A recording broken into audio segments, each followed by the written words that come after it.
Good morning from Panhandle Outdoors with Winston Chester. Panhandle Outdoors, your source for fishing, hunting, and information for folks who enjoy the great outdoors. Now sit back, relax. It's Panhandle Outdoors. Good morning, folks. Welcome to Panhandle Outdoors. I'm Winston Chester. Glad to hear this morning. Got a great show lined up, special guests here. But first, let's get our weather brought to us by Haney Tactical Center at the corner of Baldwin and Highway 77. It's going to be warm today. How about a 72? Really nice, comfortable Florida weather in December.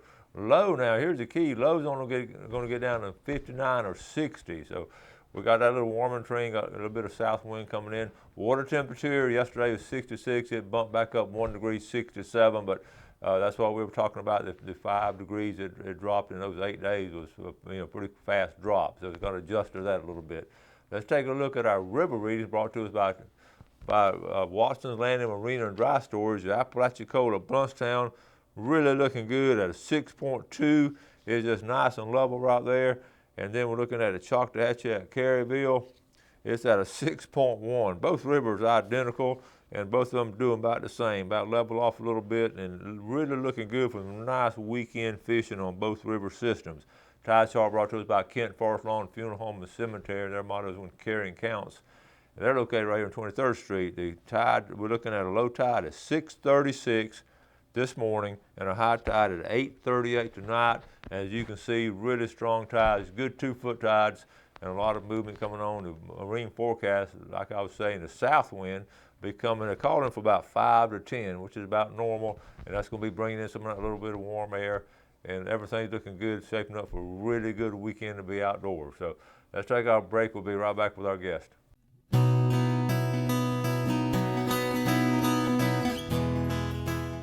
Now, welcome back, and as you see, a familiar face, Ken Paramore. Good morning. Good morning. How are you? All right, buddy. Call Ken to come on. We just sort of get caught up with what all he's been doing, and we don't have a law enforcement report. But what you've been doing a lot more exciting. No, well, they've forgotten about me, and I was beginning to wonder if you have. Who forgot about you? My job. When you're done, you're just like, you just so long, bye, which you'll look forward to that. It's kind of an adjustment at first, because, well, particularly after I retired, one of our officers, he got involved in a gunfight, and I had to sit on the sidelines and drive myself crazy because I wasn't involved in being able to, to try to help or be involved in it. And that was hard to get used to because any other time I'd have been in the thick of it, you know. And so that was quite an adjustment. But you get used to it after a while, and everybody's got their day-to-day, lives that they stay busy. So you just channel it, differently. And the best thing about it is being able to recreate any given day. What was the phrase somebody told me? Every day's Saturday. Every day's Saturday. Well, tell us what all you've been doing all this time you have on your hand now. Well, it's only been, I couldn't believe it. I thought it'd been longer, but it's only been about 7 months now. May 1st, give or take a month. I think I got it right. So it kind of started out with a bang, and over July 4th, we went to Daytona and went to NASCAR race down there, the Coke 400. Spent a couple days, and of course I'm a NASCAR fan, so that was a treat.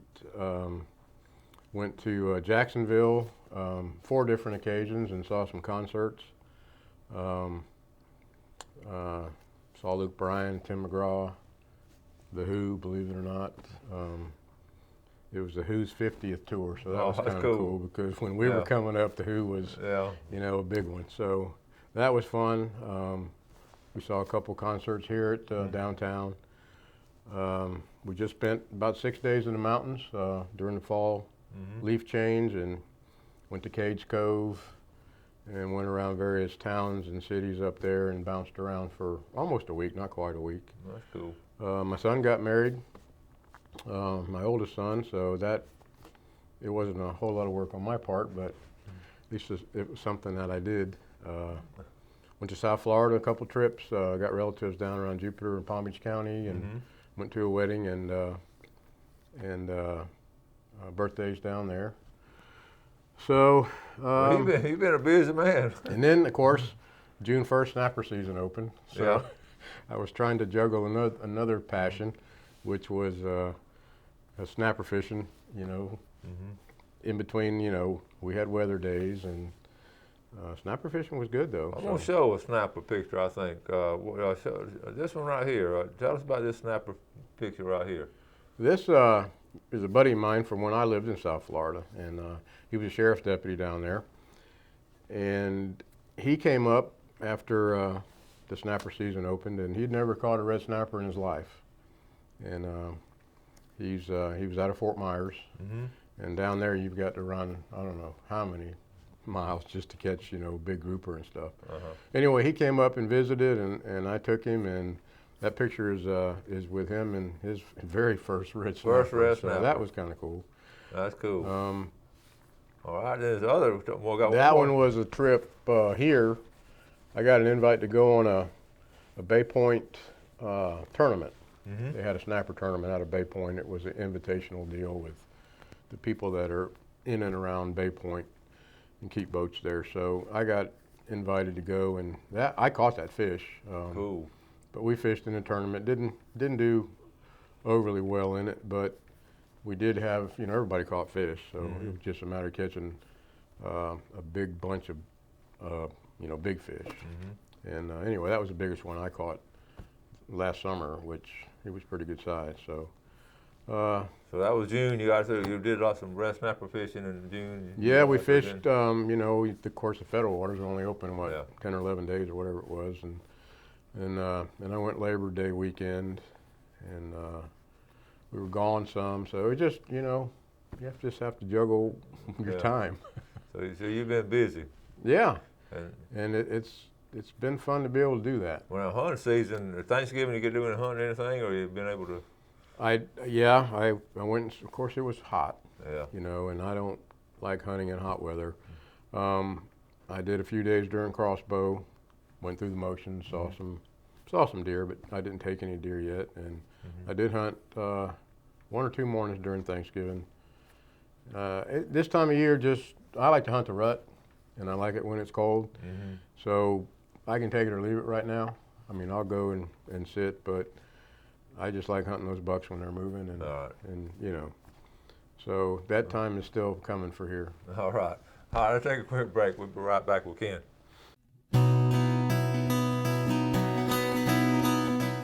All right, welcome back. So here with the retired FWC officer, Captain Ken Paramore, and now just Ken Paramore. And he's enjoying his retirement. I called him the other day, so just come on the show and tell folks what all he's been doing. So all of us, when we do retire, we have something to look forward to. So Ken, we've got a couple more pictures here. Tell us about this bass picture here. This is yeah, we didn't quite finish up on my escapades over, you know, since I retired, but I have managed to fish some of the sandhill ponds, and not real big bass or huge bass, as you know. That's a nice bass right there. Yeah, they ate well. As you know, a lot of those ponds dried up there, or they got so low they got heavily fished, and you know the fish get lost due to the birds and everything else that eats them when the water gets low. So it's amazing how some of those waters have rebounded, and we have, you know, now there's fish that size and bigger, and some of those that you wouldn't have thought we would have had them that size after a drought that we had for so long. That's some nice healthy fish right there. Yeah. All right, tell us about this deer mount here. That was a deer. I actually had a hands-on mounting that deer.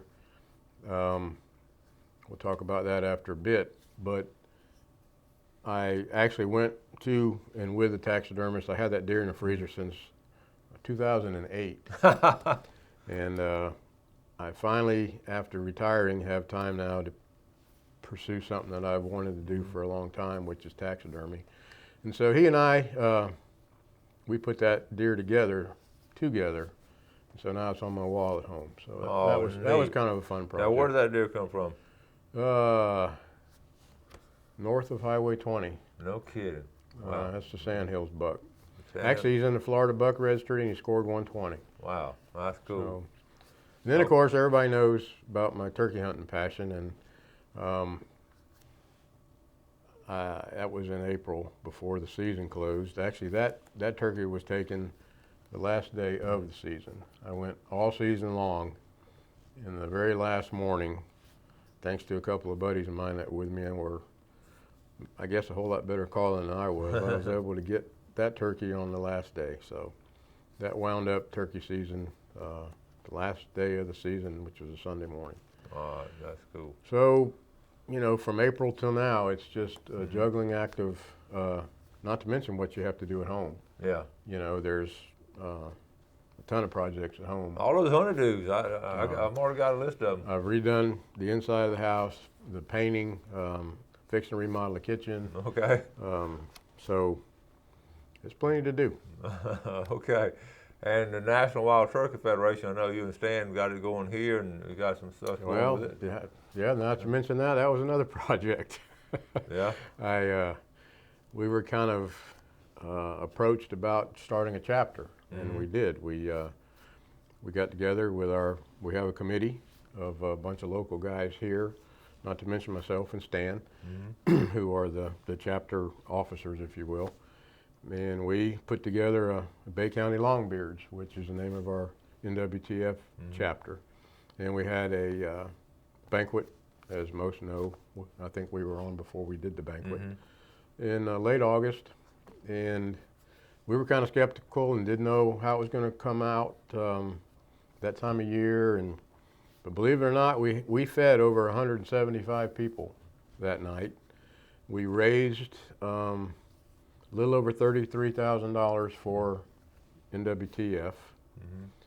You through the auction, the ticket sales, and memberships. I believe we had over 100 memberships that were generated because everybody that came, the membership pretty much came with their ticket, unless they just bought a meal ticket. So we raised membership. Everybody had a great time. It was really... Yeah, I heard some good reports from it. I was down in Carabel at the Sea Quarters tournament, but I heard some good Gail reports. was with us. Gail came, and we had a good time. Scotty was there, Stan, everybody was there. And we planned to have another one this August because it was so well received. Right. And it's hard. Most all the chapters have their banquets during the spring, you know, which is spring turkey season. Right. And we got several interested people here that approached and said, we liked it when you did it in August because if you do it before our turkey season or during ours, it's open in other states. And so a lot of people like to go to other states and hunt, and they're not here to attend. And with all the chapters having their banquets in March and April, it's hard to fit one in and get the interest. Right. So we're gonna stick with what works, and it looks like it's going to be towards the middle to the end of August in 2016. All right, that'll be good. We'll keep you all posted on it and just let us know. We're going to do another one. Obviously, we're going to shoot for as many we had, if not more, this time. Hopefully, word of mouth will spread for the people who attended that, hey, this was fun. We had a good time. The auctioneer was awesome. They had a lot of good items that were on the auction block, and I spent over $600 myself in the auction. So my living room is full of NWTF stuff now. Oh, good. So we had a good time. All right. And what else you got? I know you got a list of stuff there. If you want to talk about boat ramps a little bit. We were talking about that. I want to tell the folks, you know, we brought it up the other day, and we start, every now and then, we stir up like a hornet's nest, and I like that because we get people thinking and people acting a little bit, and you did some stuff on it. I was watching the show, and it struck a nerve with me as well, because during my career, I lived in 3 other counties throughout the state, and in Palm Beach County, where I started, we didn't have any fees at boat ramps in Palm Beach County when I started there. And right before I left, they instituted boat ramp fees on all the county boat ramps in Palm Beach County. And you had to purchase a sticker and put it on the tongue of your trailer. And then when you parked, you had a current sticker on your trailer, and they had inspectors that went through the parking lots at the boat ramps looking to see who did and who didn't have their sticker. And if you didn't have one, they documented it, and you got a notice in the mail. So if you borrowed somebody's boat or trailer, and they didn't have one, or a number of other things, and that was, to me, that was terrible. Then when I went to Fort Myers, and I spent almost 8 years in Lee County, when I first got there weren't any boat ramp fees. And before I left, after being there, they started instituting boat ramp launch fees, where you either had a drop box or you could go buy an annual sticker, or and then lo and behold, I come to Bay County almost 20 years ago. No fees. And no fees. And now the gradual, we're going to start here and we're going to go there, and I'm kind of with you. Well, you brought up, there comes a point in time in your lifetime you sort of got to draw the line in the sand. And, so enough is enough. And I think we got enough government on that. But listen, you said you found some information about... Well, I know I did some research. I went to Florida statutes. I also tried to find how many boats we have registered in Bay County, which the best I could determine, we have about 18,000 registered boats. And they vary from canoes all the way to, and there's set fees for every boat, and that money is renewed annually. I also found state statute 328, which says that counties receive a portion of boat registration fees. Now, I don't know enough about it to know a whole lot more than that, but I do know every county in the state, if I read it right, gets a portion of boat registrations. And then it also spells in there kind of what those should be used for, which is boat ramp maintenance. There you go. And some other improvements. And so if the $10 launch fee is for maintenance, well, that I would think would be covered under registrations. A lot of boat ramps throughout my 35-year career that were constructed during my career in different counties all over were paid for by taxpayers' money, state grants. There was all kind of, a lot of the ramps were built, probably all of them, except the ones on private properties and marinas, were built with public funds. Sure it was. And So- yeah, go ahead. So if those were done, and then the maintenance, I don't know how much is generated by having 18,000 registered boats in Bay County for maintenance of all the boat ramps here, but another thing I'd like to know, okay, well, where's the $10 of every person that launched, east of here go, and are they documenting how they used it? Wow. Yeah. I don't know. Yeah. I got a lot of, about 90-some% of my responses have been like Ken's. We all feel the same way, and I appreciate But you. I hate to say that it seems like it's coming. It's following. Well, I tell you what, we're gonna fight it. We're gonna fight it with everything we can, and I notice our county commissioner, we've already got, they voiced their opinion. They're not gonna do it if they're in office. So, hey, we're gonna take a quick break. We'll be right back. All right, welcome back for the final segment of Panhandle Outdoors. Let's take a look at our fish and game forecast today, brought to us by Mark Cowart of Counts Realty. Our 2 times this morning, really 11:02 to 1:02. That's smack dab during lunch. That's a good time to take a 2-hour lunch. And then tonight, 11:27 to 1:27. I passed on that one, but that lunch one really looks good right there. Okay, listen, you were talking about one of your little hobbies you're getting into now. You've always had this desire to do a little bit of taxidermy. Right. I touched on it real quick, but if you remember back the days of Outdoor Life magazine and Sports Afield, and in the back there was always a little ad from the Northwestern School of Taxidermy. Was out in, I think it was in Nebraska. And I'm talking, a little guy, thinking that would be cool. And of course I never did it was a mail order correspondence course and all that, but I never did it, never pursued it. But I always thought I wanted to do it. And then when I got my FWC job, my GFC job at first, we weren't allowed to do it. I could have learned it, obviously, but we weren't allowed to do it commercially because it was a conflict of interest. So it kind of got on the back burner. Well, now that I've retired, a real good friend of mine, Skip Harmon, as a lot of people know, is a local taxidermist, and he's been one of my turkey hunting buddies for over 10 years now, probably. And he has graciously invited me to be an apprentice with him at his shop. Don't go every day, but go a lot of days. And I'm in the process of trying to learn taxidermy, at least enough to have the knowledge of it, and where I could, do something with my hands. And well, now let's see. This is cool right here. I know it's not taxidermy, but show the folks real quick. no, but This is cool. It's a project that I could learn and start with. And what I did was, and I did these. I took the spurs off of the bird with the shotgun shell that I took the bird with, and the beard, of course, is up in the shotgun shell, and I put different links. You can put them like a rear view mirror, or so. That was just something, cool. A project to do to, you can't get every turkey you kill mounted, and so I did those, and then I advanced up to doing these plaques with the beard and the tail, all for display on the wall. And then cool. I started doing deer European mounts.